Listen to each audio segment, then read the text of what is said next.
From WKGC Public Media, this is ReelTalk, the place where you can join the cinematic conversations frame by frame each week. I'm your host, R.L. Terry. If movies are your thing, you're in the right place. From The Danger Zone to The Wind Beneath My Wings, we are counting down our top 10 movie songs of the 1980s. When you look back at the movies of the 1980s, the songs are just as much a part of the experience as the stories themselves. This was the decade when pop hooks and rock anthems and big emotional ballads didn't just play in the background, they defined the moment. A single song could capture the mood of a film and, at the same time, capture the spirit of an entire generation. And what's really striking is how many of those tracks are still with us today. They're still on playlists, still belted out at karaoke bars, and still instantly recognizable from the first few notes. The 80s gave us movie songs that became cultural landmarks, and in a lot of ways, they've never stopped playing. Joining me today is returning guest and friend of the show, Dr. Stephen DiBlasi. Welcome back to the show, Stephen. Thank you so much. I'm thrilled to be here. And so it feels like we just finished wrapping up our episode on scores of the 1970s. And before I hit record, I commented that what I feel the 70s did for scores, that the 80s did for songs. I couldn't agree more. Yeah, it feels like what you most remember from that era are these kind of pop hits that became as closely tied to the images that you remember seeing them with. Yeah. Very much so. MTV and music videos launched during the time, and I imagine some of the decisions around the songs were how can we adapt this later into the music video version. So I'm sure went into some of the decisions there.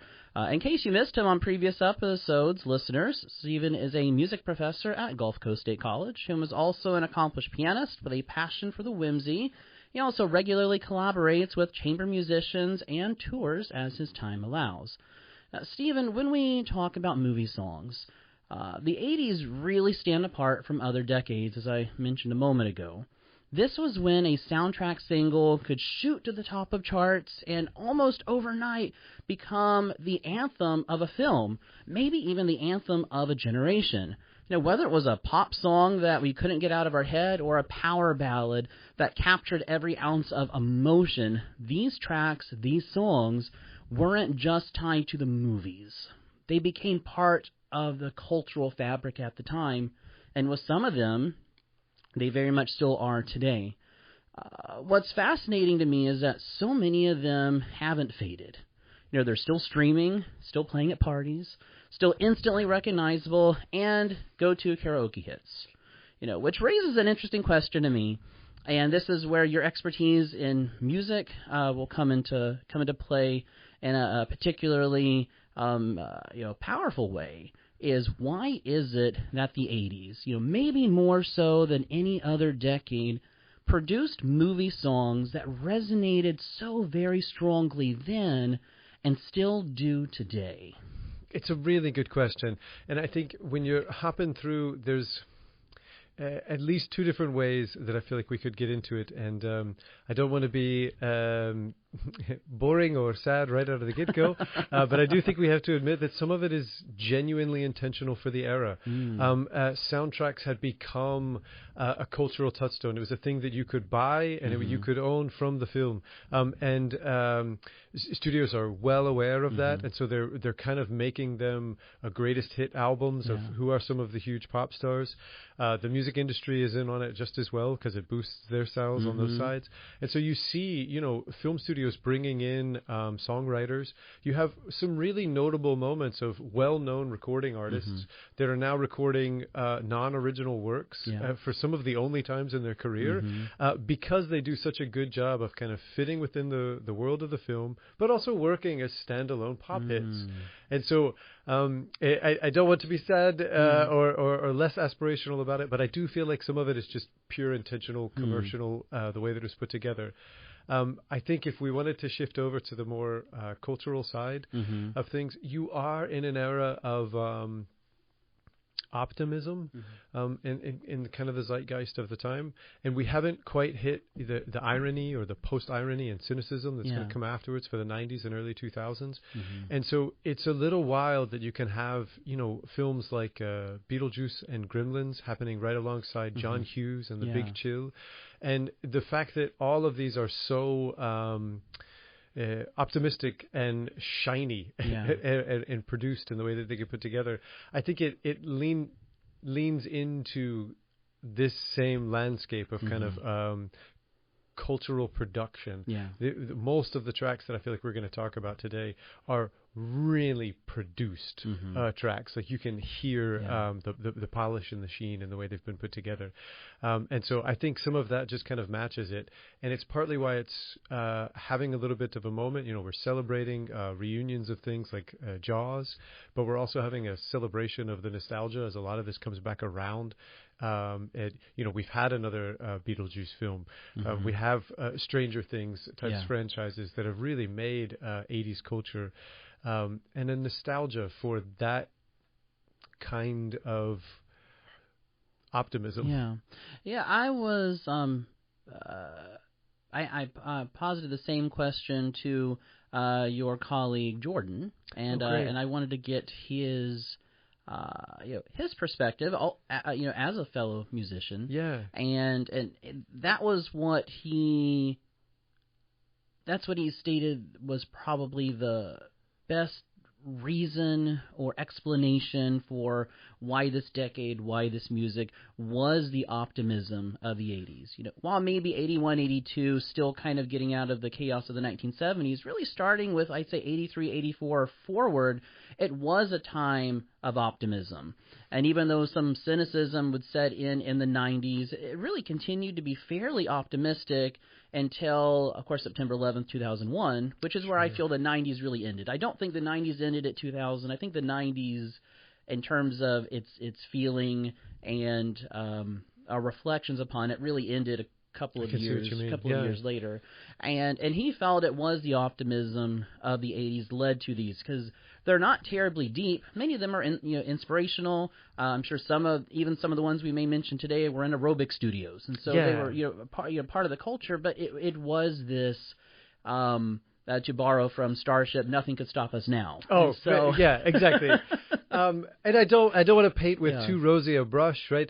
Clearly, there's plenty to talk about with problems culturally, and there's a lot of if you're going back to watch any of these films, moments that you will cringe and you will be uncomfortable with about the jokes of the era, and inevitably so. There's great, go back and read the Molly Wingworld's conversations about working in the film industry at that time, and absolutely important. So I'm not trying to paint it as too rosy a brush. I just mean the front-facing public version of this was very uplifting. You mentioned the ability for consumers to purchase the music. And I don't know enough about the recording industry. I've more of an idea, and I don't know if this is definitively the case. Perhaps you do. That prior to this time, it wasn't as common to purchase either scores or soundtracks. They're certainly available. Vinyl had been around.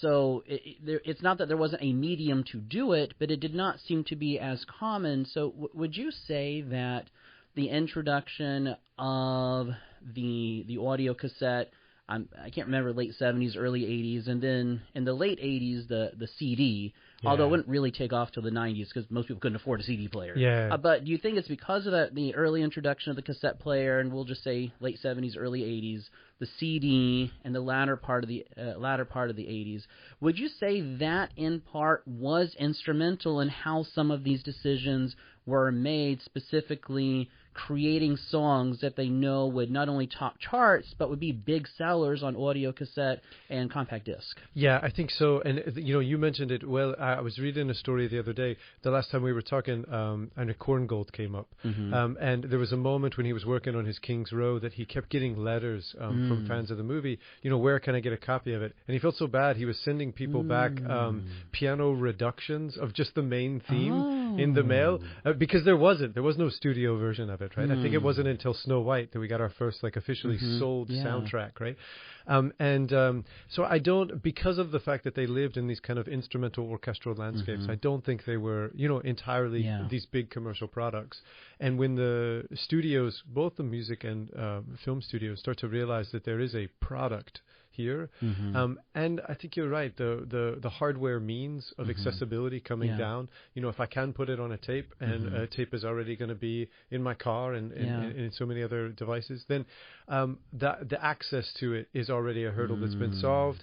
And so it makes sense that what if I could get 6, 7, 12 artists all as a big compilation on one CD, and you get to own some of those. So it's a little bit like I don't need the radio station right now. I could pop this cassette tape in and just kind of hop my way through a playlist.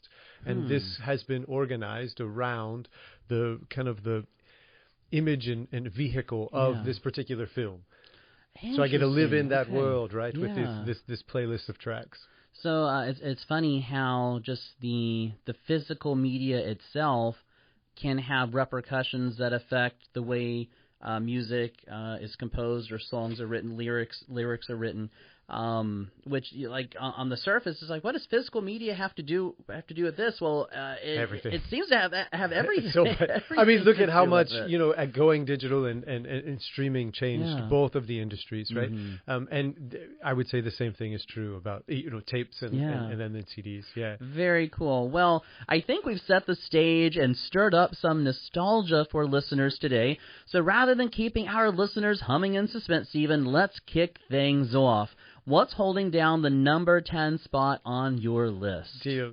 So I want to start with one of, in my mind, one of the more iconic images. So we're going to go all the way to the end of 1989 with Say Anything and do In Your Eyes by Peter Gabriel, just so that I can have John Cusack holding up the boombox for a second. Gabriel says some very fun things about the song. Is it a romantic relationship or more of a divine one?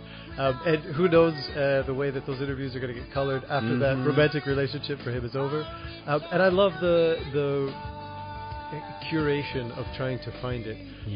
Initially the director Cameron Crowe had a Billy Idol, Got to Be a Lover, kind of ready for that slot, and it just didn't fit right, and so he leaned into this one. And it also gives you a chance to kind of throw out some of the really wonderful vocals, especially as you get to the end of the track, by the Senegalese vocalist Njor. And so I think it does such a really good job of not only lining up the film but kind of opening up a good conversation about the way the two of them fit together. And you mentioned in our opening question the ability to see some of these movies, and as soon as you mentioned that, the image of John Cusack instantly pops into my head, holding up the boombox. It's been emulated probably dozens of times. Exactly. And other shows, whether it's probably parodies or satires, and Simpsons or Family Guy, all the way to more like subtle nods in other TV shows. And it's an image that is just instantly like the song, you see the image, you hear the song, and the inverse is also true. You hear the song and you see the image. Definitely. Even when I went to go back and listen to it, one of the YouTube videos that had dropped in so that it would just be stuck on your video player as you went through, the image of a boombox, as if you were just going to hold your phone up, right? Like, there it is. Like, okay, we'll go ahead and capture it. Oh, my goodness. So what a great song to start our list off. My number 10 is taking us to 1984, and that is Patti LaBelle's Stir It Up from Beverly Hills Cop. And I actually got to see Patti LaBelle in concert a few years ago. She did not do the song, though. I was so disappointed. We did get Lady Marmalade and New Attitude, but I was really wanting this. This song gave the film a very vibrant, soulful energy that stood alongside with other great songs at the time. And it have a little bit of synth, we have a little bit of R&B, we have a fusion of different genres of music, and it really reflected the 1980s embrace of diverse musical styles. Blockbuster soundtracks, you mentioned those earlier, and it resonated as a symbol of how, say, pop and R&B and funk could coalesce into an incredibly memorable upbeat song that integrated seamlessly into into this action comedy film, and I can't imagine Beverly Hills Cop without LaBelle's "Stir It Up." I think it's perfect, and even the way. The fusion of styles that you're talking about does such a good job of matching the fusion of the worlds of Axel F. Right, and so like it does such a good job of living in both worlds. Yes, yeah, yes, it really does. So number 9, what do you have for us? Well, now I'm excited. So now I just want to stay with 1984, and I want to stay in Beverly Hills Cop. Okay. I think you could throw out "The Heat Is On" also, right? So we'll yeah. give him a little bit of a mention because that is that opening saxophone solo is just wildly forward in the mix. It's just honked out. But I want to actually throw out XLF from the exact same film. Oh my gosh, how funny is that? That's it, yeah. I like just if for no other reason, the fact that it's an instrumental hit song, and we just have so few of them, especially from this era.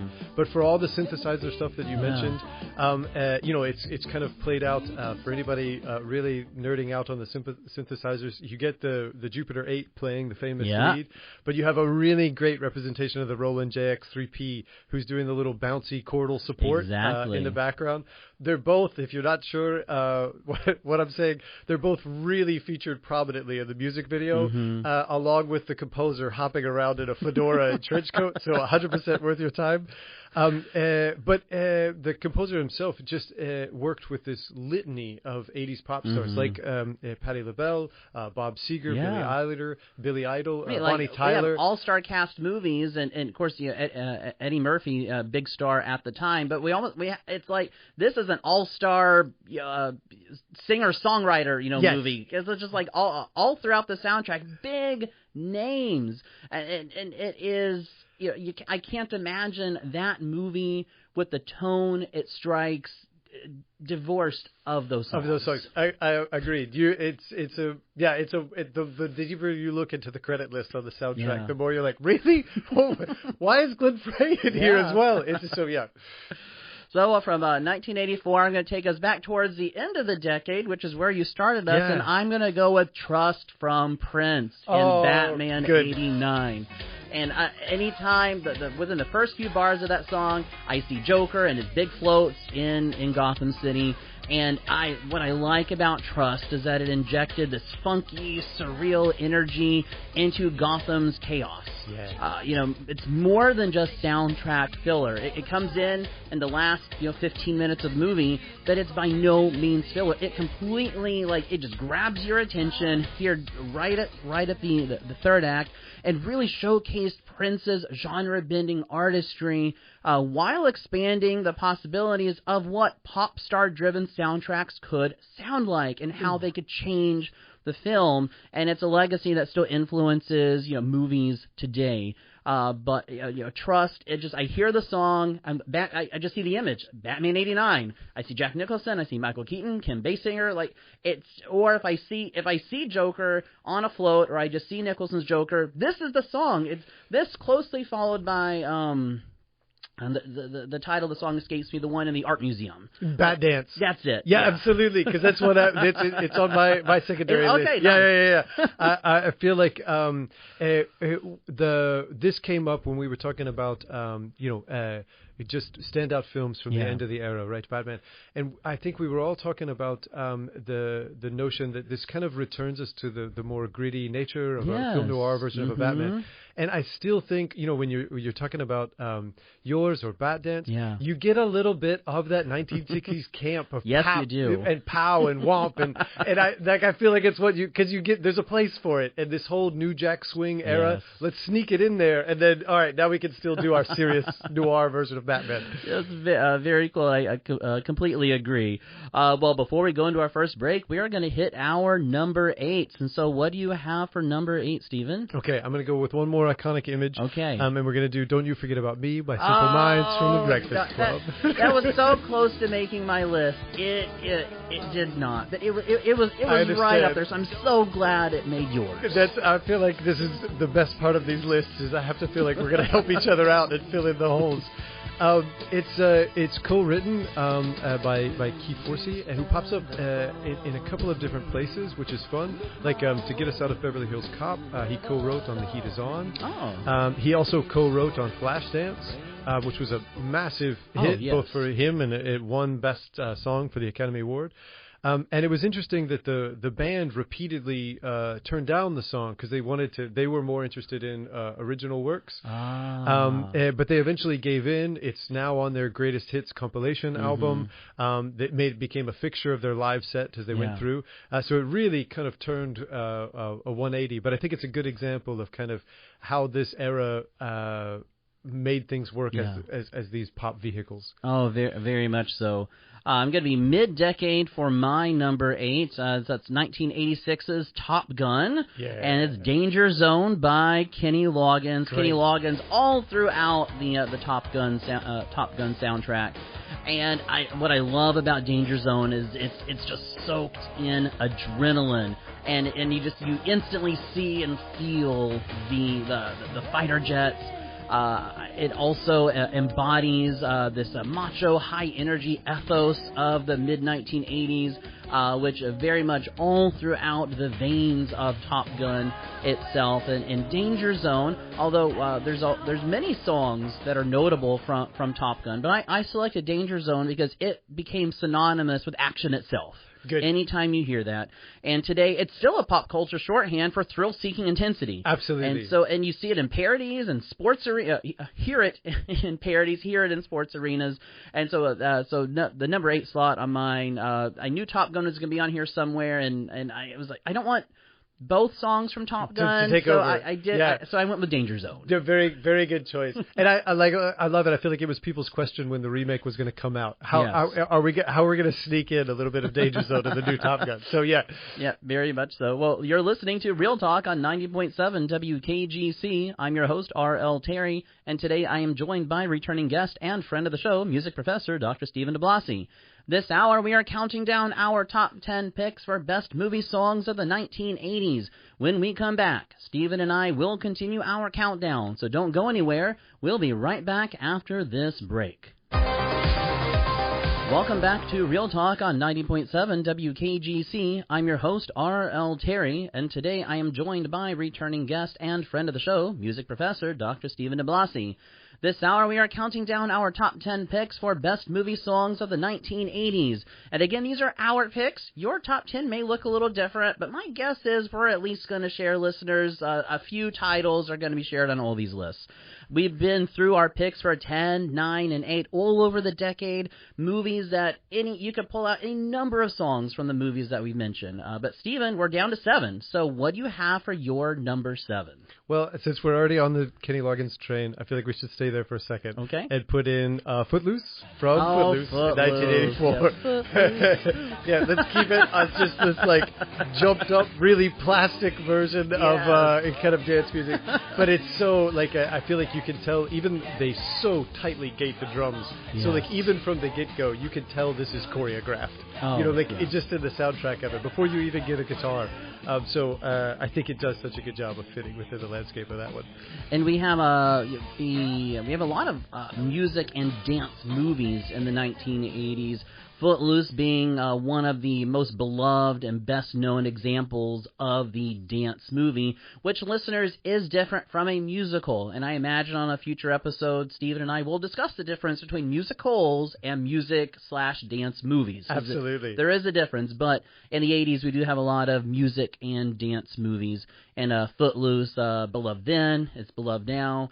And within the first few bars, and you're singing, you can't help but sing along with some of these songs. Absolutely so. I think it's right, and even some of those other ones, I wasn't even sure what to do with some of these kind of movies that fit within that. Are they dance movies? Yeah. I couldn't decide what to do with Blues Brothers on my list, and so you just want a place for these kind of things to exist. Yes, you do. The 1988 is where we're heading next, and that is the tearjerker Beaches. Nice. Featuring the divine Miss M, Bette Midler's Wind Beneath My Wings. Now, while you're reaching for the tissue box right now, everybody, I love this heartfelt ballad from Beaches. It became, in my opinion, the universal song of gratitude, remembrance, resonating deeply with audiences of the 80s. And I imagine that every day there is a funeral or memorial service somewhere at which somebody is singing The Wind Beneath My Wings. It transcended the overly sentimental film, as much as I love it, but it transcended the film to become a cultural staple at ceremonies, at tributes. Perfect. It cemented its place as one of pop culture's most enduring expressions of love and loss. And when you think of Bette Midler, I dare say this is probably the song that leaps to the top of most individuals' minds, unless it's Halloween season and it's the little riff on "To Put a Spell on You" from Hocus Pocus. But otherwise, this is way up there. And so it's I'd say it's the equivalent of Streisand's "The Way We Were" from '73. Great. This is the song that this is Streisand's "The Way We Were" is Bette Midler's "Wind Beneath My Wings." Yeah. And I think you're right. Like the lyric message, it works so well for the film, but it also works so well just as a standalone work. It was part of an elementary school choir program when I was a kid, and we had to sing to our parents. And so, like, you're right. It's almost ceremonial at this point. Oh my gosh! Wow. It's just these songs conjure up it's not only nostalgic feelings of optimism, but just even today, it makes you feel certain ways. Definitely. And it's like the underscore of our very lives, particularly at ceremonies and tributes with this one. Definitely. So number 6, what do you have for number 6? We're going to stay with underscore, but we're going to make a hard shift in the gears. I want to go to Spike Lee's "Do the Right Thing" in 1989. Oh, excellent! So that we could do "Fight the Power" by Public Enemy. It's built on the inspiration of the Isley Brothers song of the same name. But to throw out 2 reasons to give it a good listen, I think the beat production by Bomb Squad it just has a host of samples. Trouble Funk, the Dramatics, there's James Brown dropped in there. And it just, it drives the tempo faster than most of the rap hip-hop songs of the era, which just fits within the landscape of not only the message, but the film so well. And then the brilliant borrowing, so Branford Marsalis came in to do the saxophone solo, and it's so brilliantly unusual, and does just really a good job of fitting into the not just what he does well, but the landscape of that song and all the samples and stuff that they have mixed together. So it has clearly lived its own life and will continue to do so outside of the film, but I feel like that one was a strong one for me. Yeah, I'd say Spike Lee and I'd say Quentin Tarantino really know how to pick songs that not only create this kind of this emotive hook for the audiences, but also very culturally prescient at the time. And I can't imagine. I mean, there's a lot of movies. I can't imagine this song in any other movie or this movie without the song. But I'd say with them, we're not talking a single song. It's the curated list of songs that both Spike Lee and Quentin Tarantino select for their films. Their soundtracks are almost always interesting. Oh, yes. And it's like they want to bring in musical artists and make them part of the project as it goes through, so that they really do kind of live in both worlds. Yeah, very, very much so. Next, we are heading to one of my favorite campy movies from the 1980s. We have a lot of camp, but there's some that just really stand out, and that is 1987's Mannequin. And I gave a nod to the song earlier, but we are talking starships. Nothing's going to stop us now. It's this soaring anthem that just captures the over-the-top optimism we mentioned earlier of the 80s, the over-the-topness of this film. It pairs romance with pure pop spectacle, and very much an MTV staple at the time as well. A cultural phenomenon, resonates this feel-good, triumphant declaration of love that's bigger than life. And it's one that's I think every one of the songs I'm mentioning today are on my Spotify mixtape playlist, and so they're just a part of my life in general. But I love how a group like Starship can make conversations like this. Yeah, no, and I'm glad you got it in there, because it's on my honorable mention. Okay. I couldn't find where to put it, so I'm glad it made it in there. So next we're down to number 5. We're down to number 5. Number 5, Stephen. What do you have? So I'm going to grab the other half of the Top Gun soundtrack that I think we should throw out there and do "Take My Breath Away" by Berlin. I feel like the production value on it, it's so polished and whatnot else. It almost makes it. It's so syrupy. It's difficult to return to, but within the context of the moment and the film, it's exactly what it needed, and it's such a to put it and Danger Zone on either side of the pendulum for that film does such a good job of trying to cover the gamut of what they're trying to do there. And it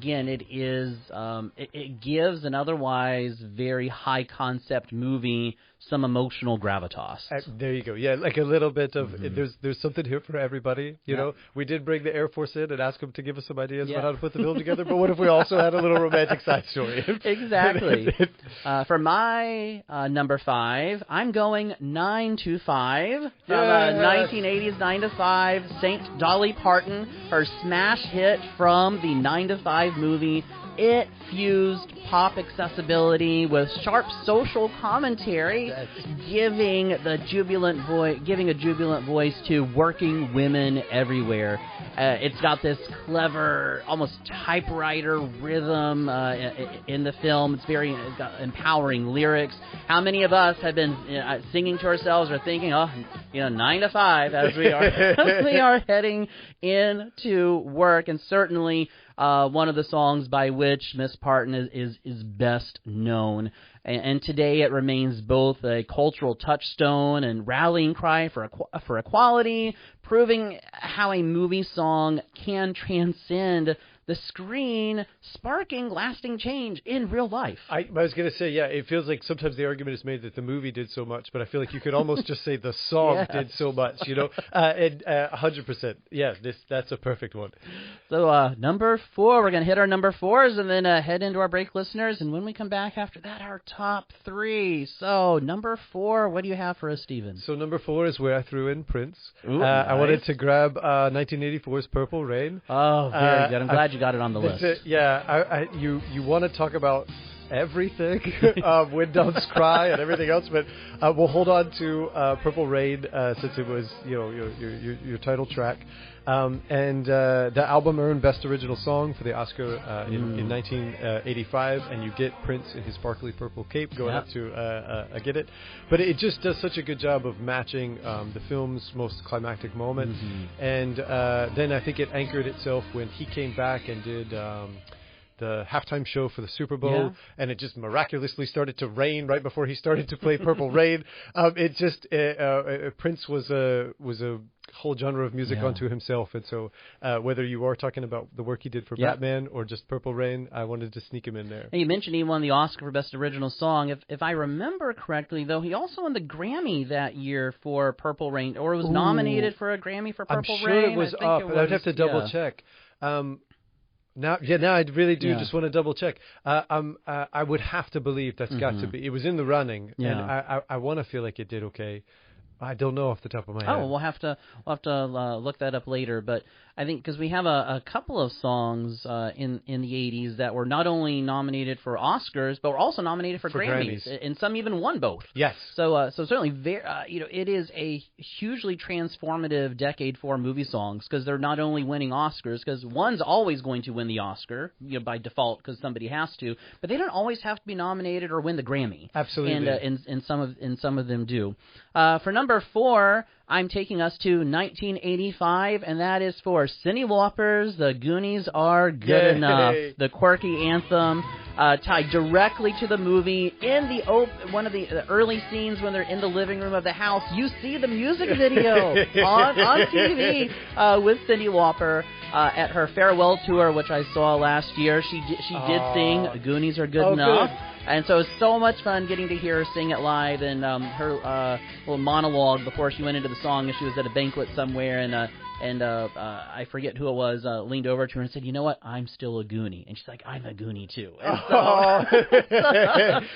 so I love that. It's this, the song itself, the movie, this youth-driven adventure. Like, you hear the song, you see the movie, but it feels like you're 12, 13, 14 years old on this adventure. It's colorful. The music video features WWF stars, and you've got Cyndi Lauper in the video in the caves of the Goonies. Yes. You got a whole lot going on in there. And it really captured that playful pop culture mashup that we had during the 80s, and even today remains a nostalgic badge for those that have never stopped being Goonies. Oh, I think it's perfect, and the way you tied in all of the pop references, I feel like that's what the 80s was so good at. Yeah. Yes, it certainly was. You're listening to Real Talk on 90.7 WKGC. I'm your host, R.L. Terry, and today I'm joined by returning guest and friend of the show, music professor Dr. Stephen DiBlasi. This hour we are counting down our top 10 picks for best movie songs of the 1980s. We've counted down from 10 to 4. When we come back, Stephen and I will give you our top 3 picks. So don't go anywhere. We'll be right back after this break. Welcome back to Real Talk on 90.7 WKGC. I'm your host, R.L. Terry, and today I'm joined by returning guest and friend of the show, music professor Dr. Stephen DiBlasi. This hour we are counting down our top 10 picks for best movie songs of the 1980s, and we've been through our top 7. We're getting ready to head into our top 3, but we had an unanswered question in the segment right before the break on whether or not Purple Rain also, it won the Oscar, but it was also nominated and win the Grammy, and so during the break we looked that up to verify, and we learned an awful lot about it just in the minute or so during the break. That's and right. So Purple Rain not only won the Oscar, Stephen, but tell us a little bit more about Purple Rain. It was Prince's first #1 album hit, and he did not only get Grammy nods for it, but took away 3 Grammy wins from just that album alone. Oh my gosh, that's crazy! He did first exceptionally album, 3 well that Grammy way. wins and an Oscar. Oh my gosh! It like so many of the people from the era, right? You're jumping into one of these film franchises just completely changes the trajectory of one's career.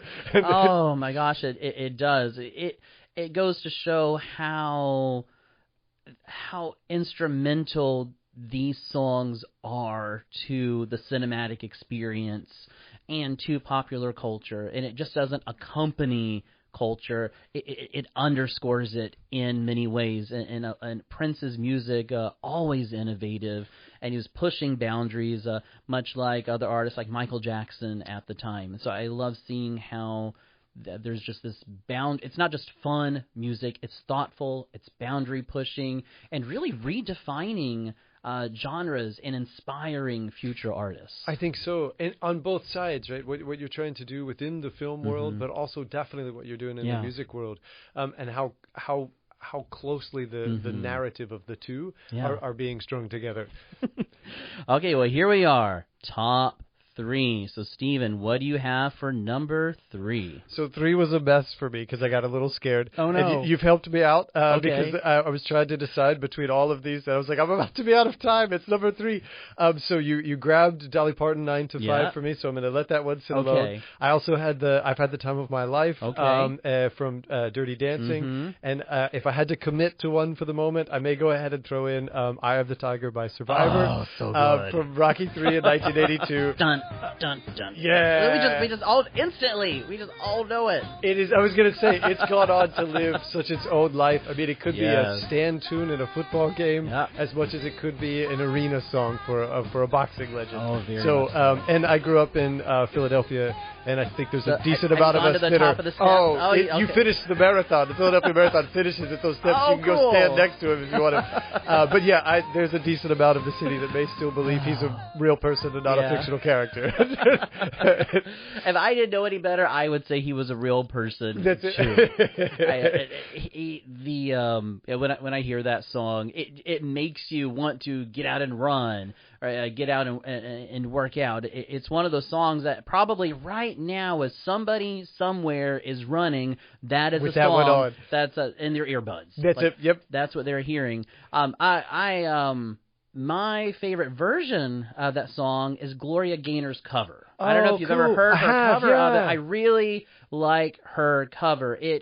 I think it is she's got this kind of this almost a sassy approach to it. It's a very confident approach, and I like that kind of balance of this sassy, bold approach to the song. Largely, remains the same, but her voice lends something a little different to Eye of the Tiger. It'd be a really interesting conversation about how many of these songs made our list because they've gone on to live these bigger cultural lives as these covers. What kept Axel F alive for all those years. I think it's the same kind of idea. Exactly. For my number 3, I'm going to 1983, and that is Michael Cembalo's Maniac from Flashdance. Good. Great. If we ever talk scores of the 80s, we've got Giorgio Moroder, Michael Cembalo, just a lot of fun music in there. But his Maniac in the famous workout dance scene with Jennifer Beal in Flashdance. And it's got this pulsating energy with raw athleticism. It's in tons of workout montages. Probably another one of those songs that accompanies you on your morning run. And it forever links the music to movement in pop culture. It's high octane. Again, another MTV staple. And today, it really lives on as shorthand for intensity and grit and just unapologetic ambition. I think it's perfect. And, the same amount of energy in the Footloose one that came up and throwing this in. I think you can hear it even in the production where it refuses to give you a moment to catch one's breath. It's just pure energy and it rides the front half of the beat all the way through the track. And it was also nominated for the Oscar. This is one I don't remember if it was nominated for a Grammy as well. It wouldn't surprise me if it was, but I know it was nominated for Oscar for Best Original Song for the movies of 1983, and he even changed the lyrics a little bit because the version with which most people are familiar, it's Steel Town Girl on a Saturday Night, whereas the original version was Small Town Girl on a Saturday Night, and some of the other lyrics because it was actually originally going to be about a serial killer before it was adapted for Flashdance. Oh, cool. Yeah, so there's a little history behind that. We're down to number 2. These lists are so challenging to put together, listeners. You sit down and you try to put together a list. You'll find out how challenging it is. So number 2, Stephen, what do you have for that slot? For number 2, we're going to go ahead and grab Huey Lewis and the News and do The Power of Love from Back to the Future in 1985. I don't know if you can even remember where it happens in the film, but I do feel like as soon as you hear, that, even just the cleanliness of the guitar riff, the tone on it, is almost an homage to an earlier era of jazz guitar. And so I think it's pure fun, and it makes it sit so nicely in the Back to the Future soundtrack. Yeah, another example of an otherwise high concept movie that gets this emotional gravitas. Through the song selection, that being a wonderful example of that. Absolutely. And so the Back to the Future also has great score. So we're not talking scores today, but some of the movies we mentioned today, when we get around to talking scores from the 80s, wouldn't be surprised if some of these movies could definitely pop back wind up there, because we didn't talk Silvestri much on the 70s episode, but I know you mentioned him at one point. And so we have a lot of great scores during this time. Giorgio Moroder, mentioned a moment ago, very prolific in the scoring of the 1980s as well, which leads me into my number 2, which is 1984's Never-Ending Story. Yay! And so also music by Giorgio Moroder.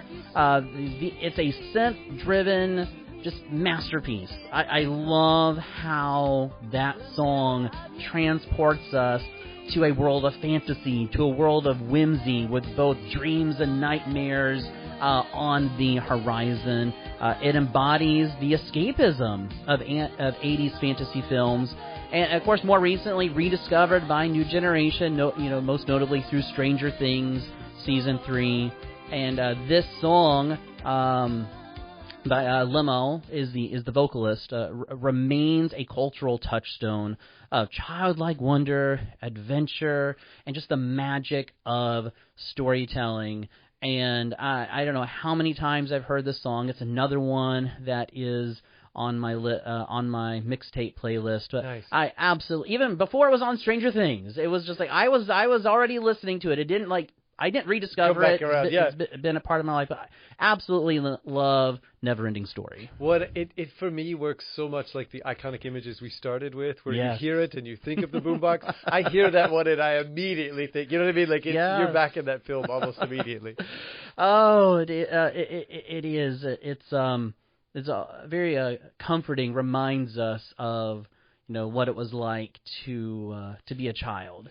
And you should never stop being a child. In some ways you do need to give up childish behaviors, but in a lot of ways, never lose the ability to be mystified or to be in awe of something. It's a Treyu, right? Yeah. So the first time we went back and watched it with my nephews as they were growing up, that's the next morning he comes down the stairs and believes he's fully on riding a Treyu coming down the stairs as he goes.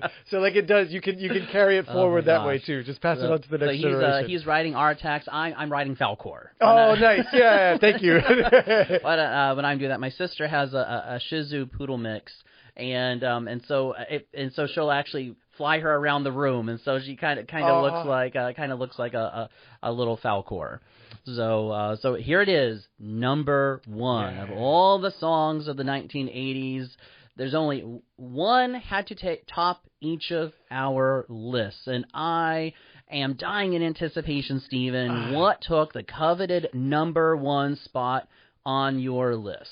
So I struggled. I went back and forth. I changed things. I threw things into honorable mentions. Finally, I just had to give up and say, all right, this is what I want it to be. It is Ghostbusters from 1984. I want it to be Ray Parker Jr. I'm not fighting it anymore. I adore it. From the way that we're going to create kind of the comical version of eeriness, and we're going to slow down a siren to try to hear it at the beginning, to his the vocal delivery of the performance, especially in the verses. It's like the mic is in his mouth. You know what I mean? Like he's so aware of this the way it's going to work and how it's going to be vocally. That like there's not a word it doesn't feel like he doesn't enjoy, especially coming out of the gate right there at the beginning. And so that one for me is still around, and I'm so glad that we've even got Ghostbusters still around at this point. Oh, me too. And I'm so glad it made your list. Good. It was going to be one of my honorable mentions, so I'm glad I'm glad you mentioned it. It was. I wanted to put it on the list so much, but then I'd have to get rid of this. I know. I'd have to get rid of that. It's an impossible. Like you said before, I dare you to try to build your own, because the more you look, the more you. Oh my goodness! I forgot this was from that time too. Exactly. Well, I kind of broke a little rule that I set earlier. When I went into this, I said I don't want to pull two songs from the same movie, but I had to do it because Spotify reminds me every Christmas when they put out their end of year, like this is what you listen to, the little montage. This song has been number one for several years. And so I'd be, there's no way this song couldn't top my list. Because Spotify would call me out and be like, hey, wait a minute, this is a song at the top of your thing. And that is Irene Cara's Flashdance, What a Feeling. Again, it much like Maniac, was nominated for Best Original Song. So both of these songs were nominated for the Oscar from Flashdance. And it won. It also won Irene Cara the Grammy that year as well. Fantastic. So 1983 was an Oscar win, a Grammy win, and this follows her Oscar win for Fame from 1980. I love that's one of the most empowering, inspirational songs I've ever heard. It captured the spirit of the 1980s. The idea of chasing dreams, determination, personal freedom.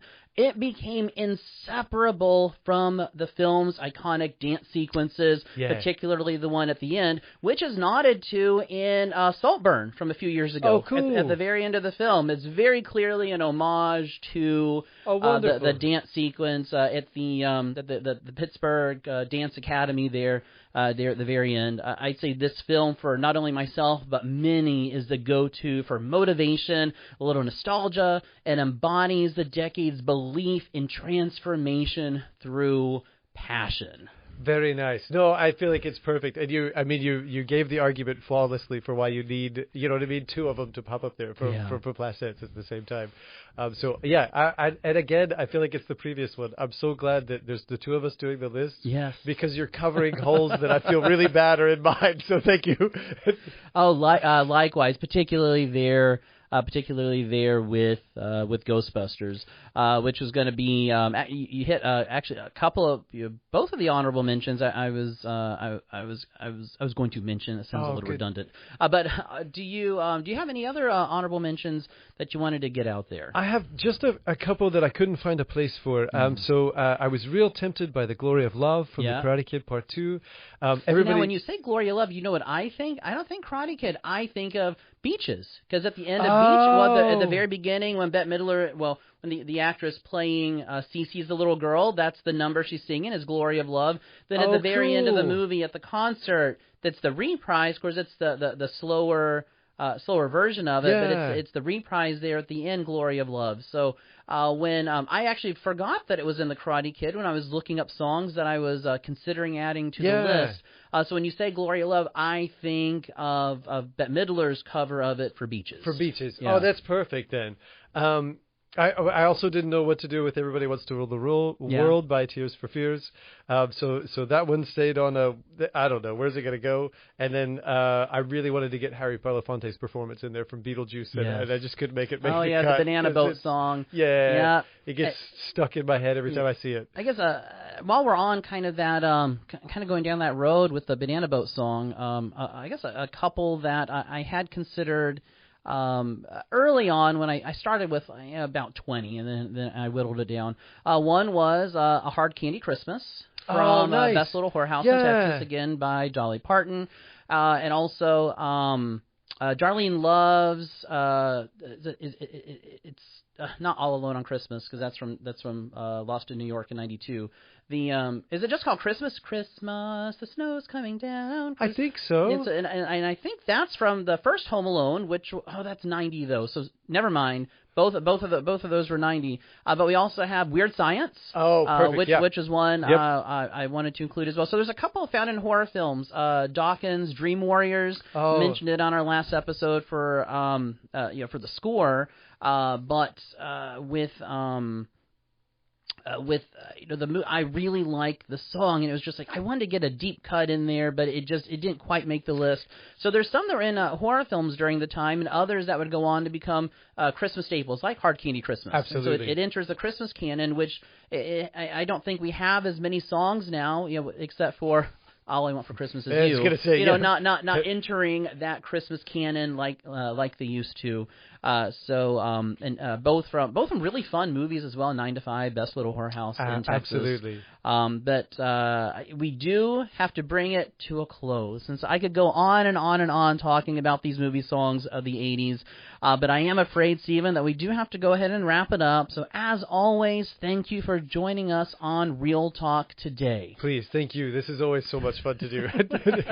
So where can listeners find out more about the music program and events at Gulf Coast State College? Probably the best place is just to go right over to the website, gulfcoast.edu/arts, and all of our events are listed right there. Excellent. If you missed any of today's episode, or to listen to past episodes of Real Talk or other shows on WKGC, we are on a podcatcher near you. Just search for WKGC Public Media on your podcast service of choice. Stay tuned for Jazz in a Minor Key with Walter Hale coming up next, followed by the all-new afternoon drive show, The Afternoon Spin, starting at 3 o'clock. Thanks to all of you for listening. I hope you'll tune in again next week, same time, same place, for more Real Talk on 90.7 WKGC.